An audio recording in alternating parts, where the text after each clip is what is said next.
नारायण नारायण, तुम दुष्ट और हठी होने के साथ साथ मूर्ख भी हो। ये तुमसे किसने कहा कि शिवपुत्र कैलाश में है? हमारे स्वामी स्वर्गाधिपति तारकासुर ने हमें कैलाश में जाकर शिवपुत्र को समाप्त करने की आज्ञा दी थी। तुमने ही तो स्वामी से कहा था कि शिवपुत्र जन्म ले चुका है। नारायण नारायण, तुम तो मात्र मूर्ख हो, किंतु तुम्हारा स्वामी महामूर्ख और महामूढ़ बुद्धि है। मैंने उससे ये कब कहा था कि शिवपुत्र कैलाश में है? तो फिर वो कहाँ है? तुम उसे ढूंढ ढूंढ कर मर भी जाओगे तब भी उस तक नहीं पहुंच पाओगे। बताओ शिवपुत्र कहाँ है? यदि तुमने सत्य नहीं बताया तो हम तुम्हें समाप्त कर देंगे। नारायण नारायण, अकम, क्यों न हम इसे बांधकर अपने स्वर्गाधिपति तारकासुर के सम्मुख ले जाएं? कम शिव गणों के प्रहार से हम जितने आहत हुए हैं, उससे भी अधिक आहत हम इस नारद को करेंगे। ये देखो कैसे थर-थर कांप रहा है। हमारे प्रहार से पूरी वायु की आवश्यकता नहीं पड़ेगी। आवश्यकता तो तब पड़ेगी जब ये हमारे प्रहारों से बच पाएगा। स्वामी के समीप ले जाने का विचार त्याग कर हम इसे यहीं समाप्त कर देंगे। नारायण नारायण, हे श्री महागणेश, इन मूर्ख असुरों का मार्गदर्शन करें।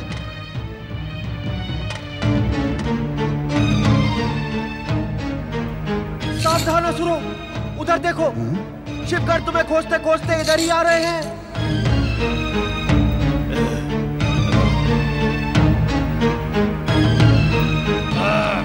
जब तक शिवगण यहाँ आएंगे तब तक हम तुम्हारा वध कर देंगे।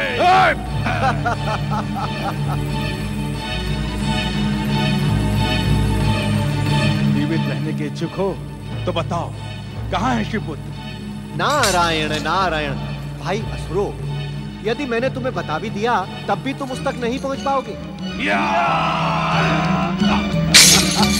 देखा, अपने ही प्रहार से एक और बार आहत हो गए तुम दोनों। शिवपुत्र नक्षत्र लोक में है। नारायण नारायण। नक्षत्र लोक? ये नक्षत्र लोक कहाँ है? कहाँ गए शिवगण? ये सब क्या माया है? रक्षा करो स्वर्गाधिपति तारकासुर, रक्षा करो। ये रहस्य हमें अपने स्वर्गाधिपति तारकासुर को बताना ही होगा। यदि ये समाचार भी असत्य रहा तो स्वामी हमें जीवित नहीं छोड़ेंगे। यदि ये समाचार सत्य भी हुआ तो भी हमारे स्वामी हमें जीवित नहीं छोड़ेंगे। क्या? अत्याचारी तारकासुर के भय से कंप व अकंप दोनों ही असुर चिंतित हो उठे और भय से थरथर कांपते हुए महाबलशाली स्वर्गाधिपति तारकासुर तक नारद द्वारा दी गई सूचना पहुंचाने स्वर्ग की ओर प्रस्थान करते हैं। दूसरी ओर इन बातों से अनभिज्ञ महाबली तारकासुर के जीवन का आज एक नया अध्याय प्रारंभ होने जा रहा है। अपनी माता एवं पितामही की आज्ञा पर असुर तारकासुर ने राक्षसी शांभुकी से विवाह कर लिया। विवाह के पश्चात सुसज्जित वातावरण में नववधू शांभुकी लज्जा से सिमटी हुई बैठी है।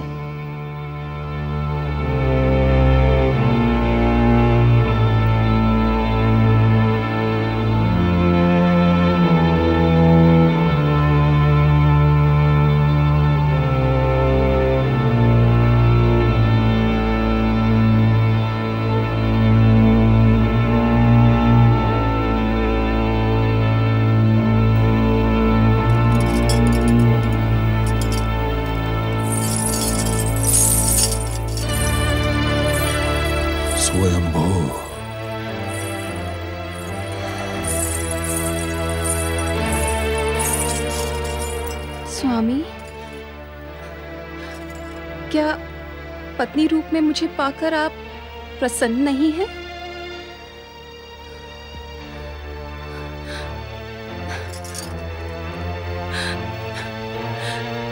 जिस महाबलशाली महापराक्रमी तारकासुर को पाने के लिए मैंने महाहट किया था, वे आप नहीं हैं।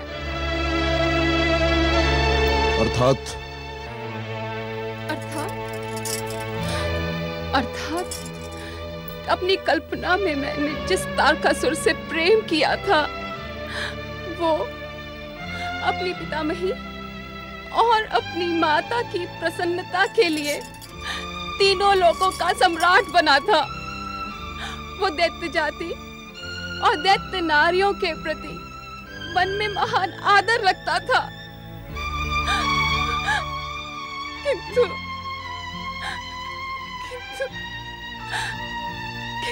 आप तो कब से मेरी उपेक्षा ही किए जा रहे हैं। नहीं नहीं नहीं नहीं शंभुकी, मैं तुम्हारी उपेक्षा नहीं कर रहा हूं। मैंने तो अपनी माता और अपनी दैत्य माता की आज्ञा का पालन किया है। मैंने तो अपनी माता और अपनी दैत्य माता की आज्ञा का पालन किया है, क्योंकि तुम मेरे बलशाली पुत्रों की माता बनने वाली हो। मुझे इसकी चिंता नहीं कि तुम मेरे पुत्रों की माता कब बनोगी। अर्थात महाबली तारकासुर के जीवन में मेरा स्थान उनकी पत्नी का नहीं, अपितु मात्र उनके पुत्रों को जन्म देने वाली माता का है।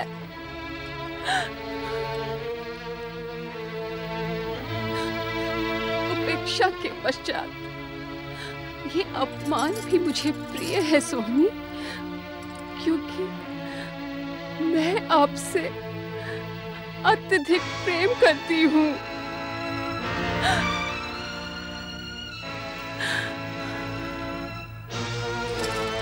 यदि आप अन्यथा ना ले तो क्या मैं आपसे एक प्रश्न पूछ सकती हूँ? देखो शंभुकी, देखो, स्वयंभू तारकासुर के जीवन में स्थान को लेकर विवाद न उत्पन्न करो।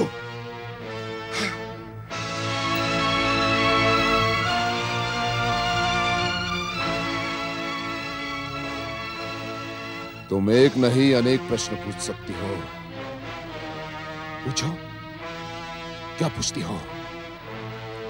क्या मैं जान सकती हूँ कि तीनों लोकों के स्वामी इतने अधिक चिंतित, व्यथित और उद्विग्न क्यों हैं? अवश्य,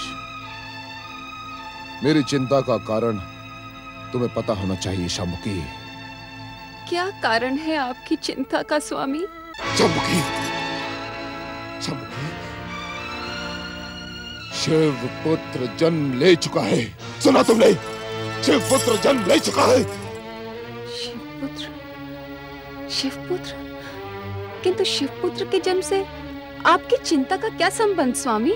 संबंध है, घनिष्ठ संबंध है शंभुकी।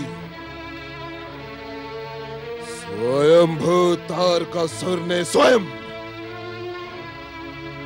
ब्रह्मा से अपनी मृत्यु का वरदान मांगा था कि शिव पुत्र द्वारा मेरा वध हो। किंतु उस समय शिव ने योग और वैराग्य धारण किया था, इसीलिए शिव पुत्र के होने की संभावना ही नहीं थी, तनिक भी संभावना नहीं थी। किंतु अब शंभुकी, शिव पुत्र मेरे काल के रूप में जन्म ले चुका है। मेरे काल के रूप में, स्वर्गाधिपति तारकासुर के काल के रूप में। सुना तुमने? मैं अभी आई स्वामी। ठहरो शंभुकी, कहाँ जा रही हो? आप तनिक ठहरे स्वामी।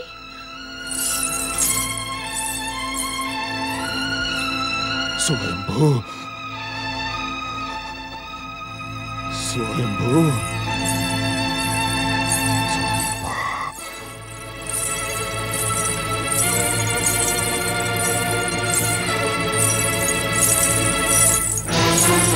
स्वामी, आप इसे धारण करें।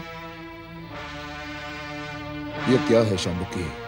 स्वामी, आप भली भांति जानते हैं कि मैं एक राक्षस कन्या हूँ और राक्षस एक पल भी अपने शत्रु को जीवित नहीं छोड़ते। इसे धारण करे और अपने शत्रु शिवपुत्र का वध करे। किंतु शांभुकी, आज तो हमारी पहली रात्रि है। स्वामी, ऐसे अनेक अवसर बार बार हमारे जीवन में आएंगे। आप इसे धारण करें और इसी क्षण अपने शत्रु का वध करें। स्वयंभू, मैंने शिवपुत्र को समाप्त करने के लिए योजना बनाई थी शांभुकी, किंतु योजना सफल हुई अथवा नहीं, ये जानने के लिए मुझे स्वर्ग लोक जाना होगा। आप विलंब न करें स्वामी, शीघ्र वहां जाएं।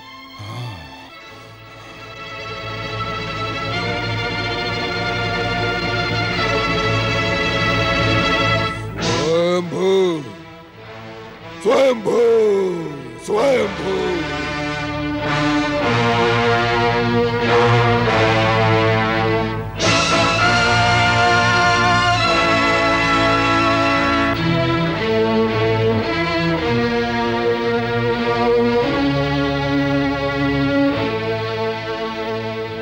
ये तुमने क्या किया शांभुकी? मैं कुछ समझी नहीं पितामही। तुमने स्वयं उसे काल के समीप भेज दिया। आप निश्चिंत रहें दैत्य माता। मेरे स्वामी के समीप काल को आने से पहले मेरे सौभाग्य से टकराना होगा। अर्थात राक्षसों में कोई भी स्त्री एक पतिव्रत धर्म का पालन नहीं करती दैत्य माता, किंतु आपकी पौत्र वधू ने आपके पौत्र तारकासुर को जन्म से ही अपना पति माना है और इसीलिए एक पतिव्रत धर्म का पालन भी किया है। तुम सत्य कह रही हो पौत्र वधू शांभुकी? परम सत्य दैत्य माता, परम सत्य। इसी कारण मुझे विश्वास है कि मेरा एक पतिव्रत धर्म कदापि पराजित नहीं होगा। मेरे सौभाग्य से दैत्य जाति का उत्थान होगा और मैं महाबली तारकासुर के पराक्रमी पुत्रों की माता बनूंगी। उससे पूर्व दैत्य माता, शिवपुत्र तो क्या, स्वयं काल भी मेरे स्वामी का बाल बांका नहीं कर सकता। शांभुकी, तुम्हें तारकासुर की पत्नी के रूप में पाकर मैं अति प्रसन्न हुई। मेरे आशीर्वाद के कारण तुम्हारी इच्छा पूर्ण हुए बिना संसार की कोई भी शक्ति तुम्हारे सौभाग्य को कलंकित नहीं कर सकती। ये दक्ष पुत्री दैत्य माता दिति का अटल वाक्य है, अटल वाक्य। देवी अदिति, महागणेश पूर्ण आहुति के लिए समस्त सामग्री यज्ञ कुंड को समर्पित करो। जो आज्ञा स्वामी। ओम आदिदेव महागणेशाय नमः। स्वाहा। ओम आदिदेव महागणेशाय नमः। स्वाहा। ओम आदिदेव महागणेशाय नमः। स्वाहा। ओम आदिदेव महागणेशाय नमः। स्वाहा। दर्शन दे महागणेश, दर्शन दे महागणेश, दर्शन दे श्री महागणेश, दर्शन दे श्री महागणेश, दर्शन दे श्री महागणेश। हे विश्व को वरदान देने वाले, हे जीव मात्र पर कृपा करने वाले श्री महागणेश, हे विनय के आभूषण विनायक, हे परम देव श्री महागणेश, हमारे महागणेश यज्ञ को सफल सिद्ध करने के लिए आप हमें परम पावन दर्शन देकर धन्य करें प्रभु। दर्शन दे श्री महागणेश, दर्शन दे श्री महागणेश, दर्शन दे श्री महागणेश, दर्शन दे श्री महागणेश, दर्शन दे श्री महागणेश। कृपा करें श्री महागणेश, हे भक्तवत्सल दर्शन दे, दर्शन दे श्री महागणेश, दर्शन दे प्रभु, दर्शन दे, दर्शन दे श्री महागणेश, श्री महागणेश दर्शन दे, दर्शन दे श्री महागणेश।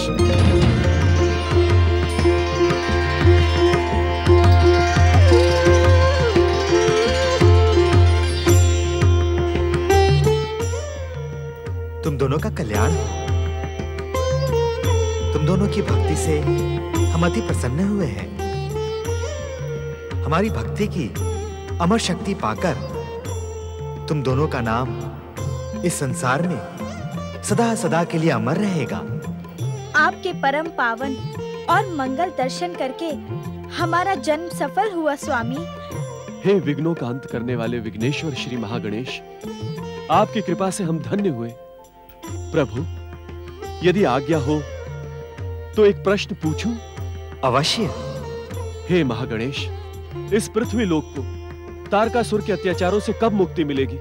शिवपुत्र कब प्रकट होगा? हे परमदेव, तारकासुर के भयानक अत्याचारों से पीड़ित पृथ्वीवासियों की पीड़ा अब हमसे देखी नहीं जाती। भक्त शिरोमणि कश्यप, आप वास्तव में भक्त कहलाने के योग्य हैं। एक भक्त का ही मन दूसरे की पीड़ा से पीड़ित हो सकता है। मेरी प्रसन्नता के कारण आप महान से महान वरदान प्राप्त कर सकते थे, किंतु आपने पृथ्वीवासियों की पीड़ा के अंत का उपाय पूछा। यह सुनकर हम प्रसन्न हुए। स्वामी, ये सब आपकी कृपा और भक्ति का ही परिणाम है, अन्यथा मैं इस योग्य कहाँ हूं। भक्त शिरोमणि कश्यप, शिवपुत्र के जन्म के विषय में संदेह ना करें। हमारे संकेत से सत्य का अनुभव तुम्हें स्वयं ही हो जाएगा। आदिदेव, देवी दिति पौत्र तारकासुर का विवाह रचाने गई हैं। क्या वो विवाह संपन्न होगा? शंभुक राक्षस की पुत्री शांबुकी के साथ तारकासुर का विवाह संपन्न हो चुका है।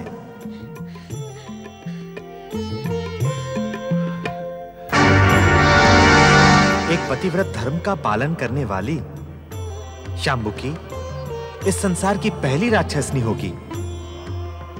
एक पतिव्रत धर्म का निष्ठापूर्वक पालन करने के कारण ही शांबुकी तारकासुर के 3 महापराक्रमी पुत्रों की माता बनेगी।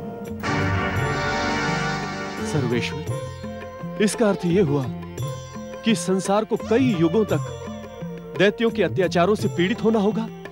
भक्त श्रेष्ठ कश्यप, जिस प्रकार तारकासुर का वध शिवपुत्र द्वारा होगा, उसी प्रकार तारकासुर के पुत्रों का वध स्वयं शिवजी करेंगे।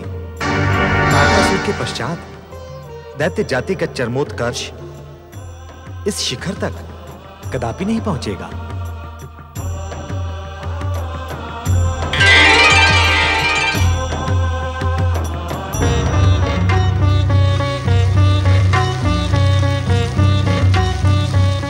मुझे देखकर आप दोनों स्तब्ध क्यों हो गए?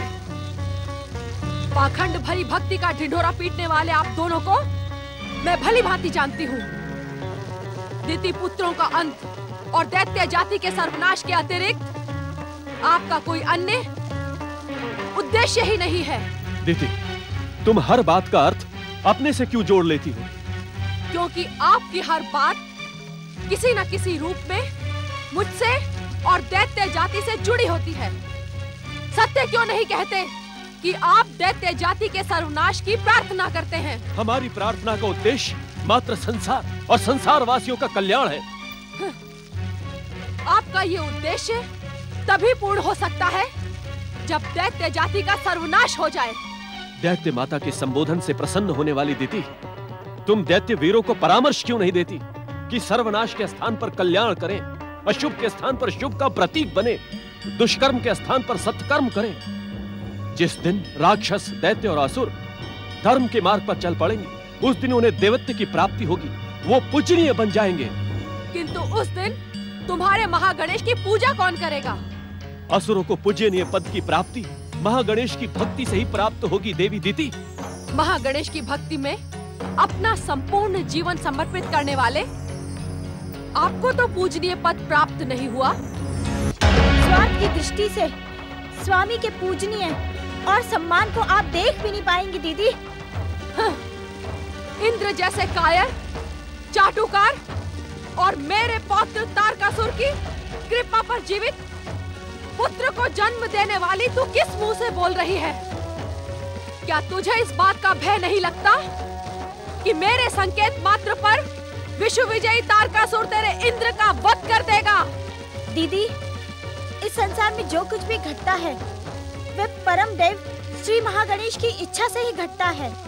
हम तुम सब तो निमित्त मात्र हैं। करने वाले तो परम देव श्री महागणेश ही हैं।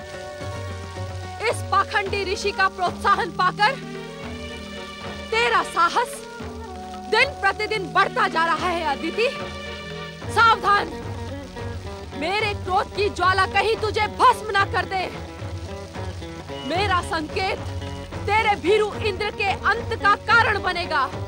मैं तुम्हारी इन चेतावनियों से भयभीत होने वाली नहीं हूँ दीदी। मैं धर्मपरायण स्त्री हूँ। धर्म के मार्ग पर चलने वालों को कठिन परीक्षाएं अवश्य देनी पड़ती हैं, किंतु अंतिम विजय उसी को प्राप्त होती है। परम देव श्री महागणेश, यदि मैंने पूर्ण निष्ठा से पतिव्रत धर्म का पालन और आपकी भक्ति की हो तो दीदी के प्रतिशोध को उचित दंड दे।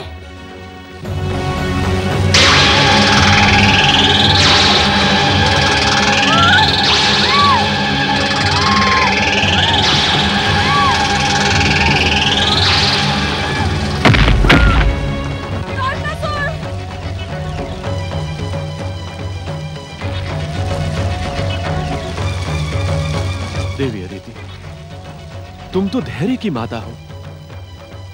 आज तुम्हारा व्यवहार देखकर मैं स्वयं चकित हो गया। स्वामी, यदि मुझसे कुछ अनुचित हुआ हो उसके लिए मैं क्षमा की प्रार्थी हूँ, किंतु क्या देवी अदिति? वेद ज्ञान तो हमें यही शिक्षा प्रदान करते हैं ना कि अत्याचार करने वाले से अधिक दोषी अत्याचार सहने वाला होता है। दीदी के अत्याचारों को मैं एक सीमा तक सहती रही, किंतु अब वो सीमा समाप्त हो गई है। देवी अदिति, वेद ज्ञान पर तुम्हारे पूर्ण अधिकार को देखकर मैं प्रसन्न हूँ। जानती हूँ वेद में ऐसी शिक्षा क्यों दी जाती है? क्यों स्वामी? जब हम किसी का अत्याचार सहते हैं तो अत्याचार करने वाले को अपनी शक्ति पर मिथ्या अभिमान हो जाता है। इसी मिथ्या अभिमान में वो हर एक पर अत्याचार करता है। इसी कारण अत्याचार करने वाले का विरोध करके उसकी वास्तविक शक्ति का ज्ञान कराना परम आवश्यक है। देवी अदिति, चलें स्वामी? कहाँ? परम देव श्री महागणेश के प्रहार से आहत दीदी का उपचार करने। देवी अदिति, वास्तव में तुम एक ऋषि हो। आओ चल। तारकासुर, प्रकट हो तारकासुर। तारकासुर, प्रकट हो तारकासुर। धैर्य से काम लो दीदी। मेरे सम्मान की रक्षा करो। प्रकट हो दीदी। संयम से काम लो, धैर्य से काम लो दीदी। तारकासुर, दीदी। प्रकट हो तारकासुर। दीदी, प्रकट हो, धैर्य से काम लो। मेरे सम्मान की रक्षा करो। स्वयंभू, गुप्तचर कंप शिव पुत्र को लेकर अभी तक क्यों नहीं लौटे? स्वर्ग के सुखों का भोग कर करके तुम सभी आलसी और भीरू होते जा रहे हो। अरे मूर्खों, असुर जाति की महान शक्ति को कलंकित ना करो, अन्यथा स्वयंभू तारकासुर तुम्हें कदापि क्षमा नहीं करेंगे। अब ये बताओ कि कंप अभी तक क्यों नहीं आए? किंतु स्वयंभू तारकासुर को अपनी सभा में तुम जैसे भीरुओं की आवश्यकता नहीं है। स्वयंभू सम्राट तारकासुर की जय।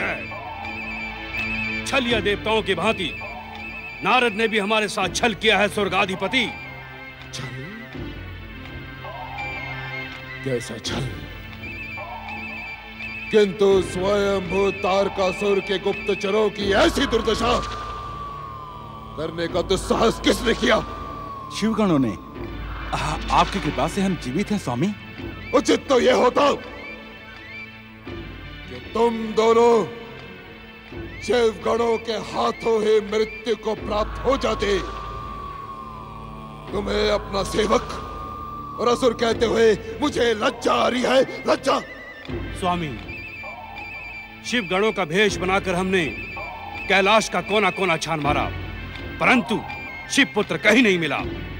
इसी कारण शिव गणों की दृष्टि हम पर पड़ गई। हाँ? शिव पुत्र कैलाश पर नहीं है? शिव पुत्र कैलाश पर नहीं है तो फिर कहाँ है वो? कहाँ है? स्वामी, शिवपुत्र नक्षत्र लोक में है। नक्षत्र लोक? शिव पुत्र कैलाश पर नहीं है तो फिर कहाँ है वो? कहाँ है? स्वामी, शिवपुत्र नक्षत्र लोक में है। नक्षत्र लोक? कहाँ है नक्षत्र लोक? कहाँ है नक्षत्र लोक? ये हम नहीं जानते असुराज। असुर, इस ब्रह्मांड का कोना कोना छान डालो और नक्षत्र लोक का पता लगाकर शिवपुत्र कार्तिकेय को समाप्त कर दो। जाओ जाओ। जो आज्ञा स्वामी। अकम, अब तुम दोनों का कार्य पूर्ण हुआ। स्वयं तारकासुर को तुम दोनों से इससे अधिक अपेक्षा भी नहीं थी। शिव गणों द्वारा अपनी ये दुर्दशा करवा के तुमने स्वयं तारकासुर के नाम को कलंकित किया है। इसी कारण तुम दोनों को जीवित रहने का कोई अधिकार नहीं।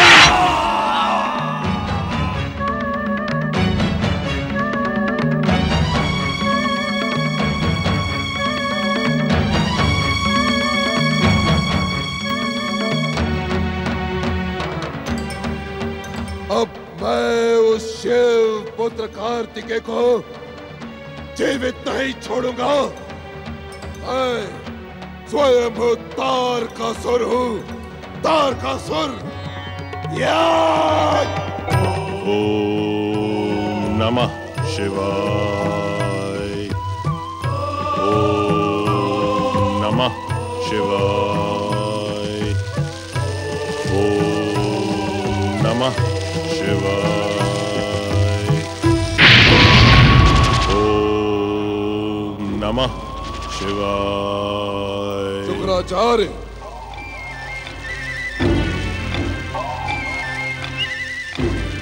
स्वयंभू,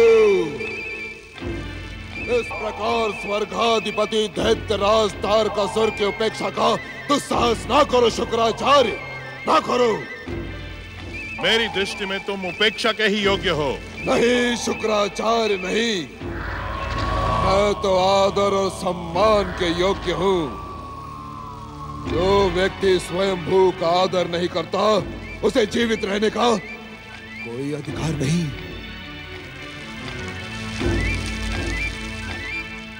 मेरा वध करने का प्रयास तुम पहले भी कर चुके हो, किंतु शिव कृपा से असफल रहे हो और भविष्य में भी असफल ही रहोगे।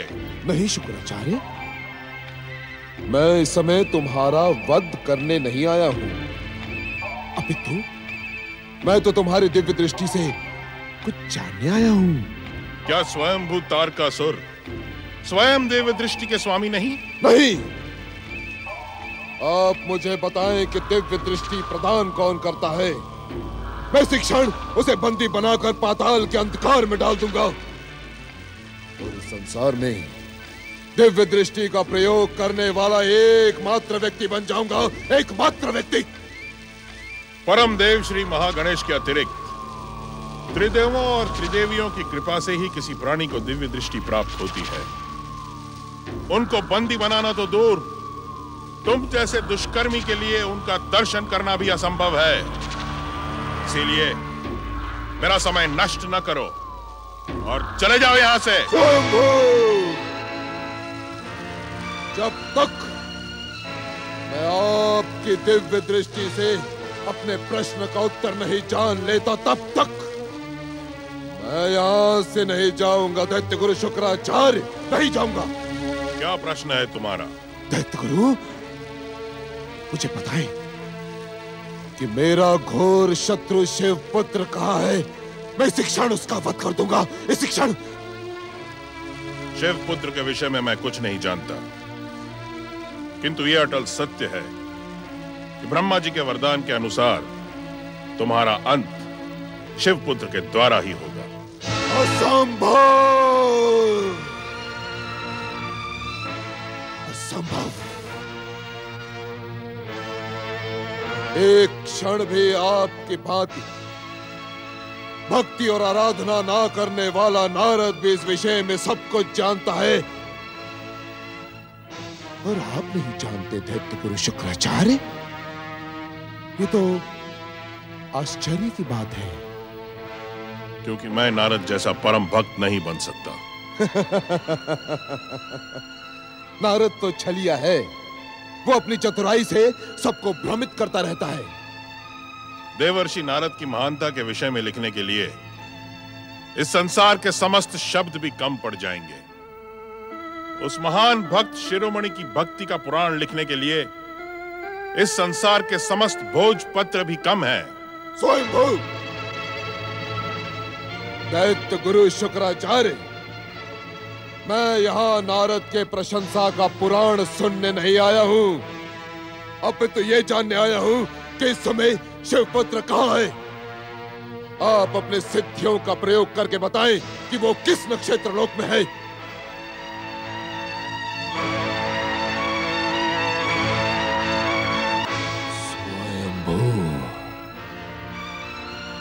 दैत्य गुरु शुक्राचार्य, मैंने आपके आदेशानुसार राक्षस शांबुक की पुत्री शांबुकी से विवाह किया, आपके आदेशानुसार, और अब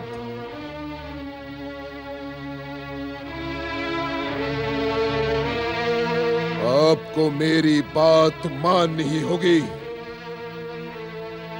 तारकासुर, ना तो तुम मेरे शिष्य हो और ना ही तुमने मुझसे दीक्षा पाई है, और ना ही शांबुकी के साथ विवाह का आदेश मैंने तुम्हें दिया है। हाँ, दैत्य माता दीति को शांबुकी और तुम्हारे विवाह का परामर्श मैंने अवश्य दिया था। हाँ दैत्य गुरु, हाँ, जब स्वयं तारकासुर ने आपके परामर्श का सम्मान किया था, अब आपको उसकी इच्छा का सम्मान करना ही होगा। तारकासुर, ब्रह्म वाक्य अटल होता है, और ब्रह्म वाक्य के अनुसार जो तुम्हारा काल है वो तुम्हारे हाथों कैसे मर सकता है। इसीलिए शिव पुत्र को खोजने और मारने का विचार त्याग दो। दैत्य गुरु, आप दैत्य गुरु होकर ये कैसी शिक्षा दे रहे हैं? यह तो दैत्यों की परंपरा है कि मारने वाले को मारने का अवसर देने से पहले ही मार दो, और मैं वही करने जा रहा हूं जो एक असुर का धर्म है।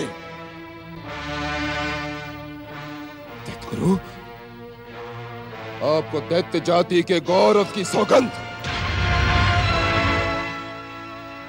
अपनी दिव्य दृष्टि से बताएं कि इस समय शिव पुत्र कहां है।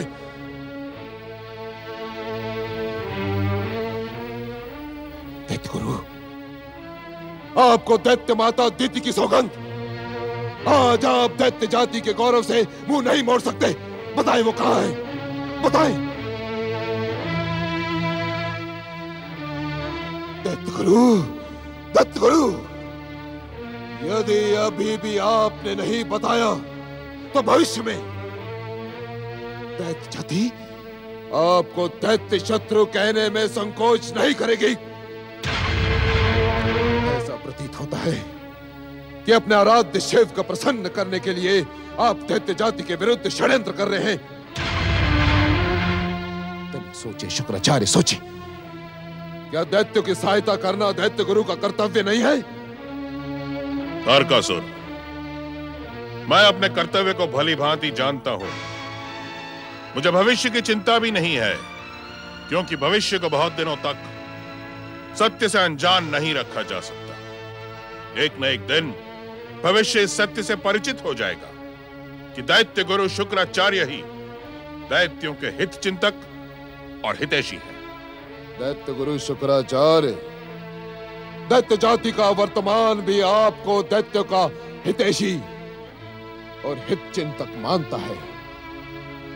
इसी कारण तो स्वयंभू तारकासुर तुम्हारे सम्मुख खड़े हैं। अब बताओ कि शिव पुत्र कहाँ है?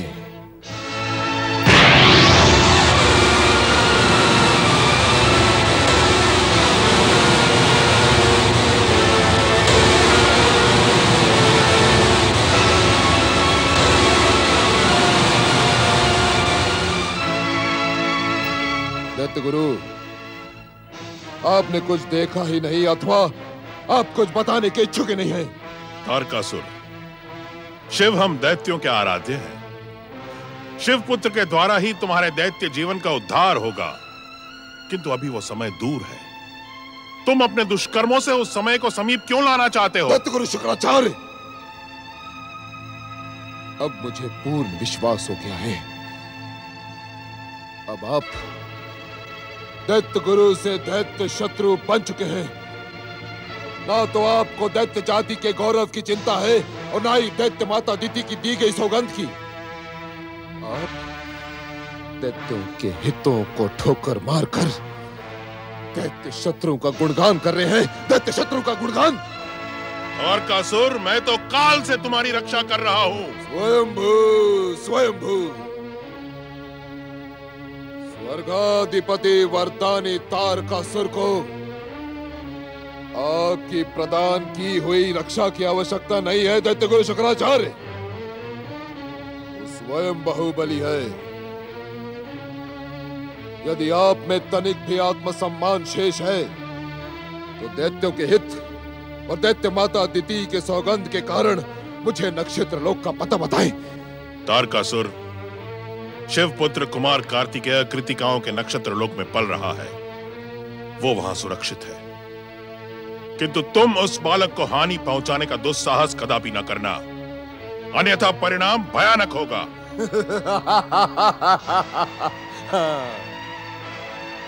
स्वर्गाधिपति तारकासुर भली भांति जानता है कि उसे क्या करना है और क्या नहीं।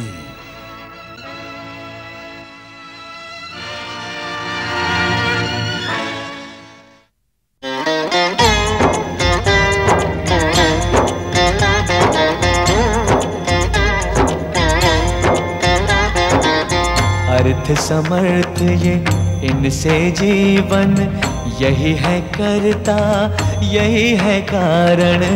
अर्थ समर्थ ये इनसे जीवन, यही है करता यही है कारण। सारे जगत के भाग्य विधाता, दुख हरता ये है सुखदाता। श्री गणेश, श्री गणेश, श्री गणेश।